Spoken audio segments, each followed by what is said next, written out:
Assalamualaikum warahmatullahi wabarakatuh. Salam sejahtera, namo buddhaya, salam kebajikan. Perkenalkan, nama saya Yoga Adi Nugroho dari Rumah Sakit Jiwa Daerah Surakarta. Saya peserta pelatihan dasar pekerjaan sosial tahun 2021, angkatan kedua, kelompok 1, di mana di kelompok ini membahas tentang Balai Besar Rehabilitasi Sosial Penyandang Disabilitas Intelektual Kartini Temanggung. Berikut deskripsi singkat berkaitan dengan sejarah berdirinya Balai Besar Kartini Temanggung.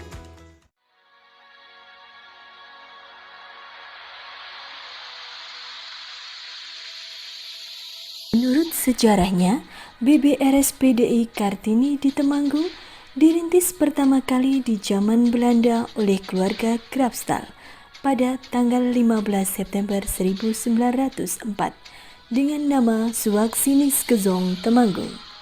Sejarah panjang dilalui dengan beberapa kali berubah nama sampai pada tahun 2018 melalui Permensos nomor 18 tahun 2018 berubah nama menjadi Balai Besar Rehabilitasi Sosial Penyandang Disabilitas Intelektual Kartini di Temanggung. Balai Besar Kartini Temanggung merupakan unit pelaksana teknis Direktorat Jenderal Rehabilitasi Sosial Kementerian Sosial Republik Indonesia, melaksanakan asistensi rehabilitasi sosial bagi penyandang disabilitas intelektual yang memberikan layanan rehabilitasi sosial berbasis residensial, berbasis keluarga, dan berbasis komunitas atau lembaga kesejahteraan sosial.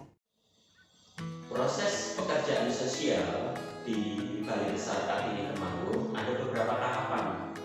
Tahap pertama yaitu tahap fasilitasi akses. Tahap kedua, pendekatan dan kesepakatan.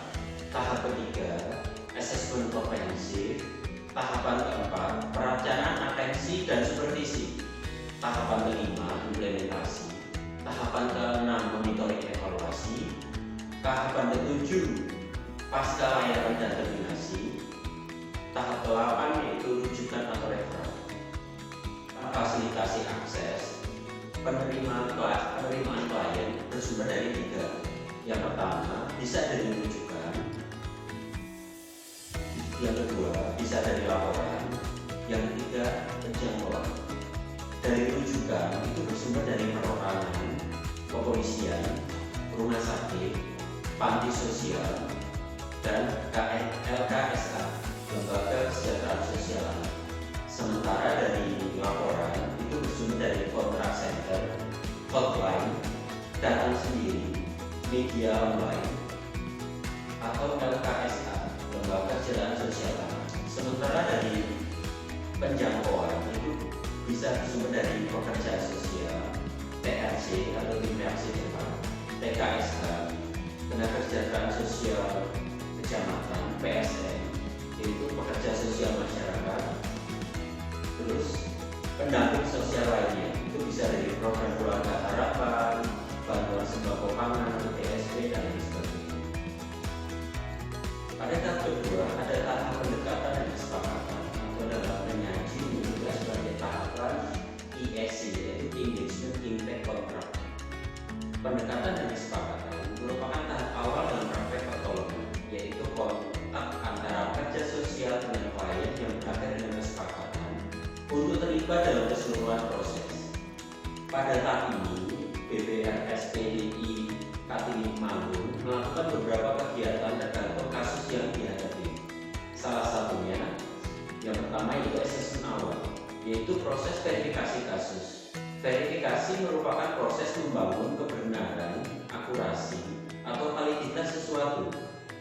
Verifikasi juga bisa diartikan sebagai perbandingan dua atau lebih item atau penggunaan tes tambahan untuk memastikan keakuratan, kebenaran, atau kebenaran informasi.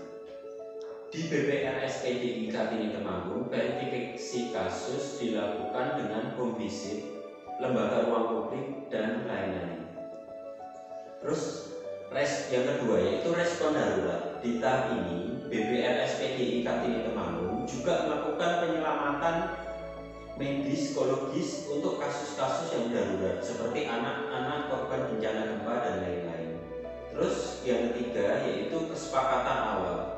BPRS PDI menggunakan informed consent baik melalui aplikasi yang sudah terintegrasi V2C maupun fisik yang berisi persetujuan keluarga atau orang tua atau wali untuk dilakukan proses pertolongan sosial.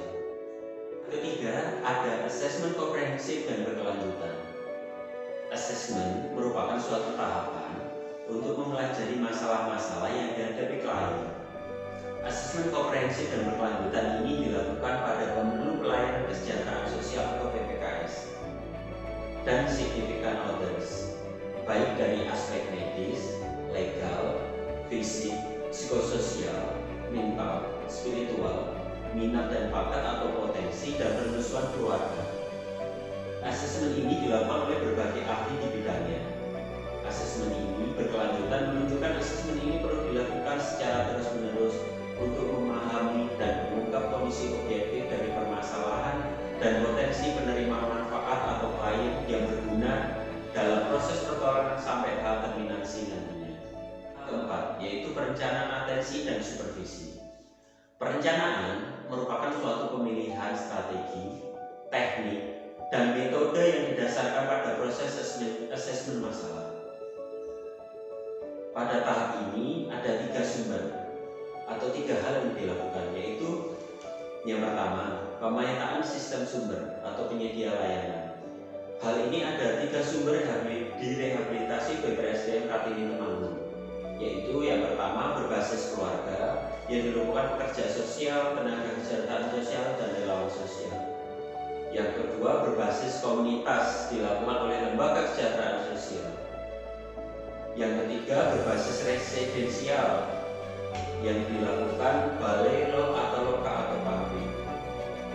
Yang kedua yaitu rencana atensi, yaitu asistensi rehabilitasi sosial temporary.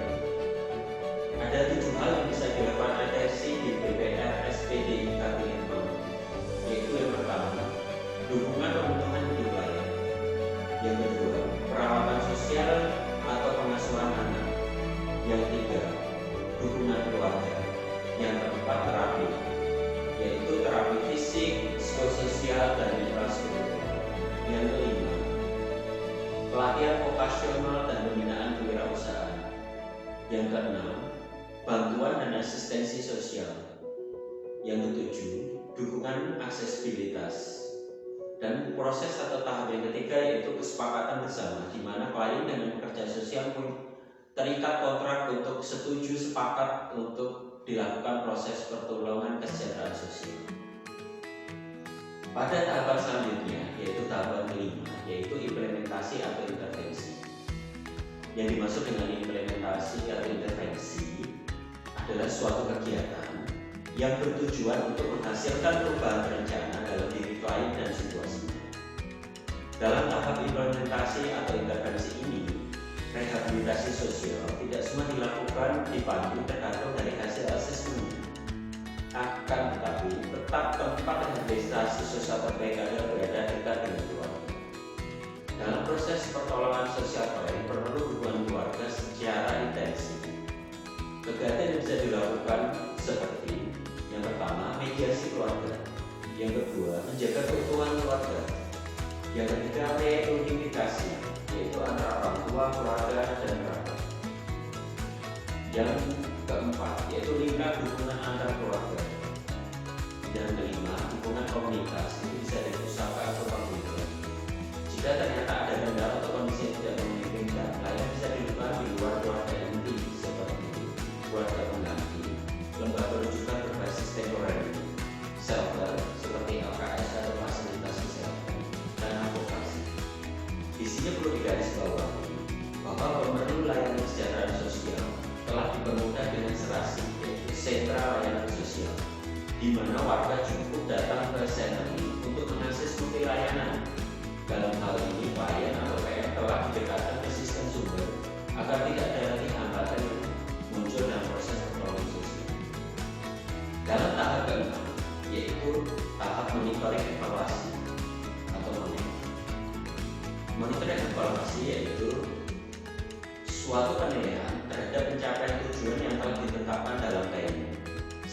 melihat kembali kemajuan yang telah dicapai sehubungan dengan tujuan. Monet di BPRSPDI Kartini Temanggung dilakukan menggunakan kuesioner fisik atau dengan aplikasi Google Form. Monitoring dilakukan setiap triwulan 1, triwulan kedua, dan triwulan ketiga. Sedangkan evaluasi dilakukan evaluasi pre-test dan evaluasi post-test. Tahap ketujuh yaitu pasca layanan dan terminasi. Tahap ini dilakukan bila tujuan-tujuan yang telah disepakati dalam kontrak telah dicapai dan mungkin sudah tidak dicapai kemajuan-kemajuan yang berarti dalam pemecahan masalah. Terus tahap selanjutnya yaitu rujukan atau referral. Bila ada kondisi di mana klien atau PM mempunyai masalah yang tidak dapat ditangani lagi oleh panti, misalkan ada kondisi kesehatan yang memburuk, perlu dirujuk ke dokter atau rumah sakit.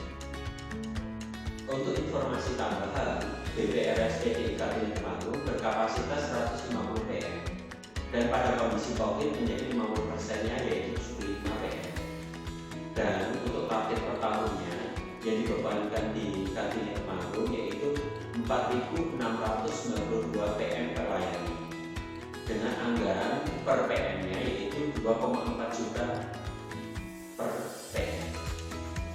Selanjutnya, penyaji akan membahas berkaitan dengan faktor pendukung dan bahan dana dalam pelaksanaan proses pertolongan di BPRSPDI Kartini. Yang pertama yaitu faktor pendukung.